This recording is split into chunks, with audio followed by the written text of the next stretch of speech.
Sur France 24, vous êtes militant des droits humains, avocat et ancien procureur. Karim Khan, on l'a bien compris, a semble-t-il rassemblé assez d'éléments, assez de preuves, dit-il, pour demander ces mandats d'arrêt. Ces accusations sont extrêmement graves, hein. Il parle de crimes de guerre, de crimes contre l'humanité. Est-ce la suite logique après 8 mois de guerre extrêmement sanglante dans la bande de Gaza? Évidemment, mais quand même, il s'agit d'un événement marquant dans l'histoire de toute la justice internationale. En plus de 20 ans d'existence, la Cour pénale internationale n'a jamais inculpé un responsable occidental. En fait, aucun tribunal international depuis Nuremberg ne l'a fait. Jusqu'à présent, les Mais c'est pas le cas instruments de encore la justice... aujourd'hui. C'est pas encore le cas. Mais il n'y avait même pas une requête.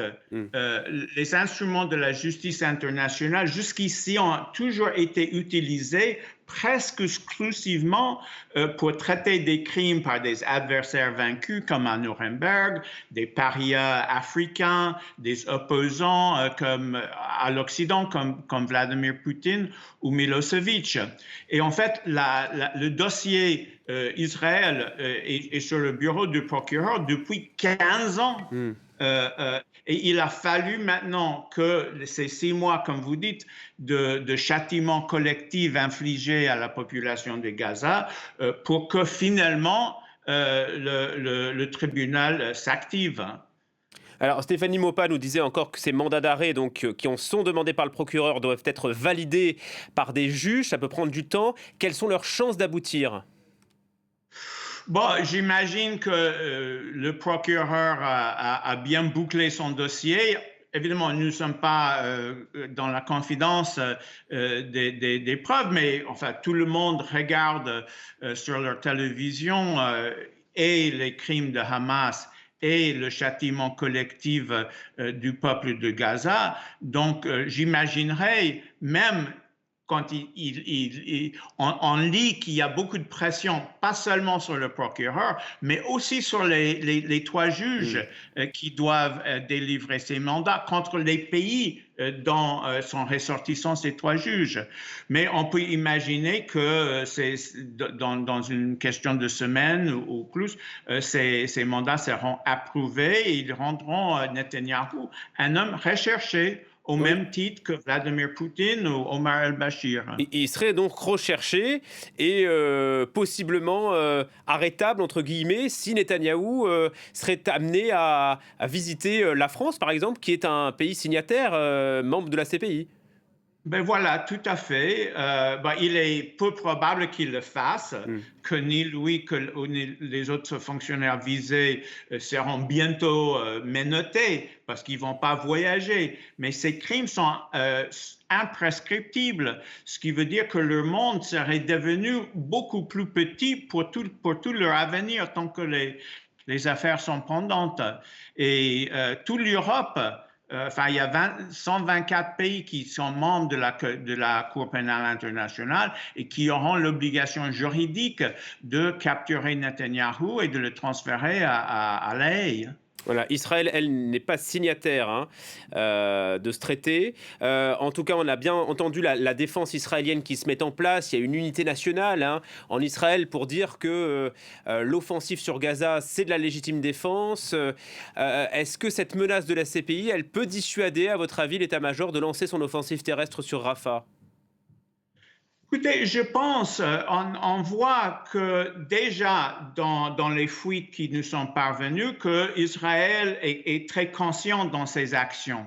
Et il ne faut pas oublier que ce n'est pas seulement Netanyahou et Yoav Gallant. Ces inculpations peuvent inclure éventuellement d'autres personnes. Donc, toutes les personnes qui participent doivent savoir qu'un jour ou l'autre, ils pourraient être eux aussi inculpés par la Cour pénale internationale. Jusqu'ici, on n'a pas vu beaucoup d'inflexions de la part d'Israël, mais je pense que quelque part, ça va avoir un effet dissuasif, oui.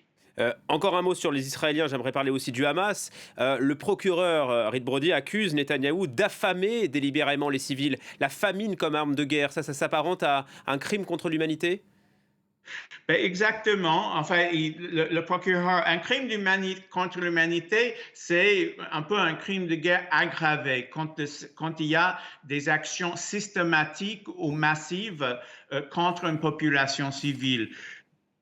Moi, j'étais en fait surpris par l'ampleur, parce que crime de guerre, disons, ce sont des choses isolées. Crime contre l'humanité, c'est plus vaste. On se prend là à toute la campagne israélienne et à toute la campagne contre les populations civiles du parti de Hamas. Donc, le procureur, il met le paquet en quelque sorte. Et en fait, si on suit ses déclarations ces derniers mois, il avisait, il disait dans ses déclarations, attention, attention à ce que vous faites, j'y vais, vous n'allez pas vous plaindre si je vous ai averti. Et là, il concrétise ses avertissements finalement.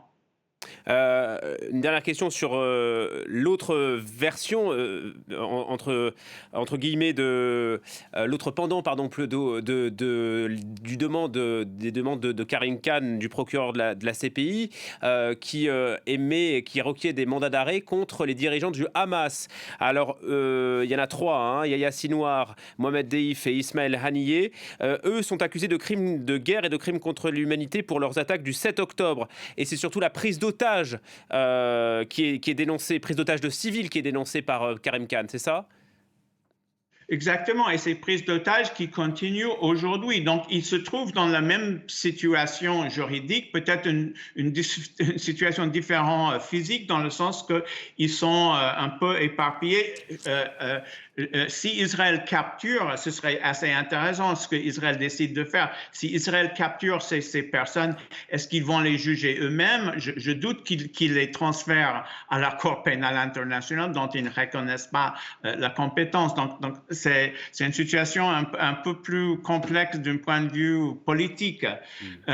Et évidemment, je termine avec ça, la position des États-Unis qui est très importante, tout ça, qui disent que Israël, puisqu'Israël n'est pas membre de la commission de la Cour internationale de justice et n'est pas un État, que la Cour n'a pas compétence.